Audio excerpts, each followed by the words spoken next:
श्री स्वामी समर्थ. नमस्कार, मी नंदिनी माझ्या यूट्यूब चॅनलवर तुमचं खूप मनापासून स्वागत करत आहे. तुमच्या मनातील सर्व चांगल्या इच्छा स्वामी महाराज पूर्ण करो ही स्वामींच्या चरणी प्रार्थना करते आणि आजच्या नवीन व्हिडिओला सुरुवात करते. तर पहा, आज वार आहे गुरुवार. आज आलेले आहे शनी जयंती आणि त्याचबरोबर आज दर्श अमावस्या देखील आलेली आहे. वैशाख महिन्यातील अमावस्येला दर्श अमावस्या म्हणून ओळखलं जातं. शनी जयंती ही शनिदेवांना समर्पित आहे. या दिवशी शनिदेवांचा जन्म झाला होता आणि म्हणूनच आज शनी जयंती ही साजरी केली जाते. त्याचबरोबर आज अमावस्या देखील आहे. त्याचबरोबर या दिवशी भगवान श्री हरी विष्णू आणि माता लक्ष्मी यांची सुद्धा पूजा केली जाते आणि त्याचबरोबर आपले जे पित्र असतात त्यांची सुद्धा पूजा केली जाते. कारण अमावस्या हा दिवस पित्रांसाठी खूप महत्त्वाचा मानला जातो. अमावस्येच्या दिवशी स्नान आणि दान करण्याला विशेष असं महत्त्व दिलं जातं. दिवशी दान केल्यामुळे शनीचा जो अशुभ प्रभाव आहे तर तो टाळता येतो आणि त्याचबरोबर या दिवशी दान केल्याने आपले पित्र देखील आपल्यावरती प्रसन्न होतात. आपल्या पित्रांना प्रसन्न करून घेण्यासाठी त्यांचे कृपा आशीर्वाद आपल्यावरती राहण्यासाठी पांढरे तांदूळ आणि तिळाचं दान करावं. जर व्यक्तीला मोक्ष हवा असेल तर त्यांनी गाय दान करावी. त्याचबरोबर ग्रह आणि आर्थिक समस्यापासून दूर होण्यासाठी, मुक्ती मिळण्यासाठी तर काळे तीळ जे आहेत तर ते दान करावे. कुटुंबाच्या सुखासाठी, प्रगतीसाठी जे काही तूप आहे तर त्या तुपाचं दान करावं. त्याचबरोबर या दिवशी काही उपाय देखील केले जातात. आजच्या व्हिडिओमध्ये मी तुम्हाला अतिशय प्रभावशाली उपाय सांगणार आहे. संध्याकाळी आपल्याला दिव्यामध्ये अशी ही एक वस्तू टाकायची आहे. ही वस्तू जर आपण संध्याकाळी दिव्यामध्ये टाकली तर आपल्या कठीणातील ज्या कठीण इच्छा आहेत तर त्या अगदी 1 दिवसात पूर्ण होतील. सर्व दुःख, संकट, दारिद्र्य, अडचणी ह्या देखील दूर होऊन जातील. असा हा अत्यंत प्रभावशाली उपाय कसा करायचा आहे याबद्दल आजच्या व्हिडिओमध्ये आपण जाणून घेणार आहोत. त्यामुळे व्हिडिओ कुठे स्किप न करता शेवटपर्यंत नक्की बघा, जेणेकरून तुमच्यापर्यंत योग्य ती माहिती पोहोचेल. आपल्या चॅनलवर जर नवीन असाल तर चॅनलला लगेच सबस्क्राईब करा आणि असेच माहितीपूर्ण व्हिडिओ पाहण्यासाठी बेल आयकॉनलाही प्रेस करा. म्हणजे मी जेव्हा नवीन व्हिडिओ अपलोड करेन त्याचे नोटिफिकेशन सर्वात अगोदर तुम्हाला भेटेल आणि तुम्ही एकही व्हिडिओ मिस करणार नाही.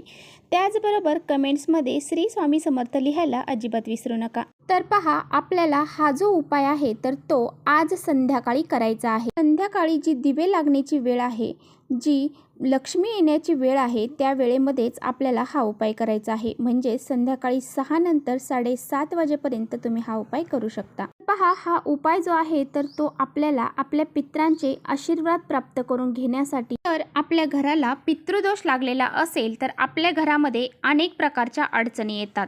आपल्या कुटुंबाची प्रगती होत नाही. त्याचबरोबर घरामध्ये सतत आजारपण असते.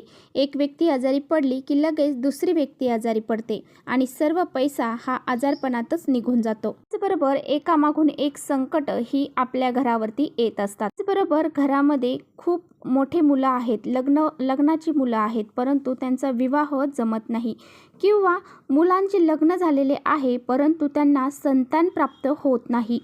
आणि पहा, आपल्या मुलांची प्रगती कुठेतरी खुंटली जाते. त्यांच्या जीवनामध्ये त्यांना नेहमी अपयशच मिळते. त्याचबरोबर आपल्या घरामध्ये लक्ष्मी ही स्थिर राहत नाही.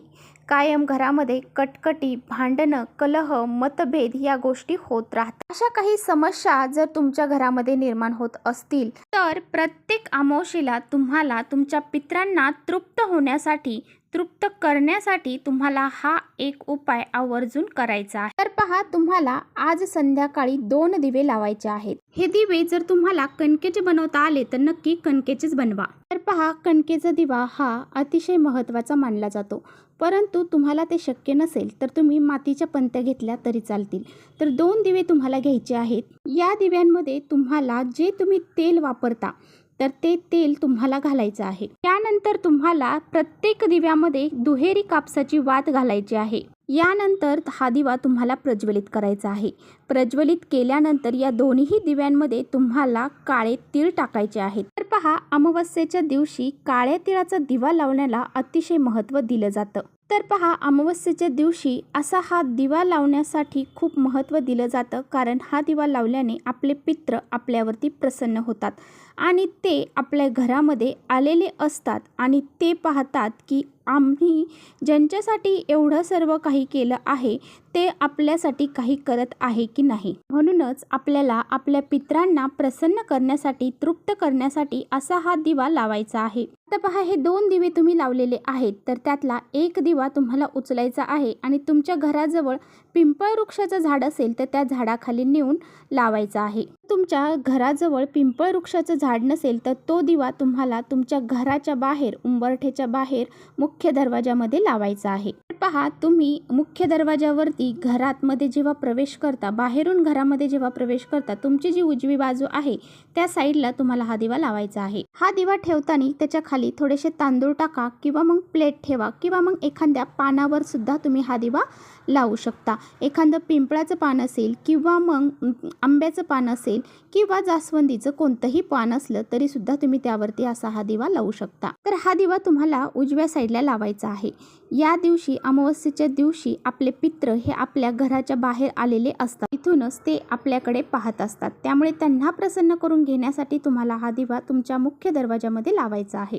तो दुसरा दिवा जो आहे तर तो तुम्हाला तुमच्या घरामध्ये लावायचा आहे। घरामध्ये लावताना एखादं पाट घ्या, त्यावरती तांदूळ टाका आणि त्यानंतर हा दिवा त्यावरती ठेवा। त्याचबरोबर एक ग्लासभर पाणी देखील भरून ठेवायचं आहे आणि हा दिवा जो आहे तर याचं तोंड तुम्हाला दक्षिण दिशेला करायचं आहे। दक्षिण दिशा ही पितरांची दिशा असते, यमाची दिशा असते, त्यामुळे या साईडला तोंड करून हा दिवा तुम्हाला लावायचा। म्हणून आपल्या घरामध्ये पितरांचा आशीर्वाद राहावा, ते तृप्त व्हावेत यासाठी हे 2 दिवे तुम्हाला लावायचे आहेत। हा दिवा लावल्यानंतर त्या दिव्याचं सर्वांनी घरातल्या दर्शन करायचं आहे। त्यानंतर तुम्हाला हा दिवा रात्री 12 वाजेपर्यंत चालू राहील याची काळजी घ्यायची आहे। आणि पहा, बाहेरचा दिवा देखील 12 वाजेपर्यंत चालू राहील याची सुद्धा तुम्हाला काळजी घ्यायची आहे।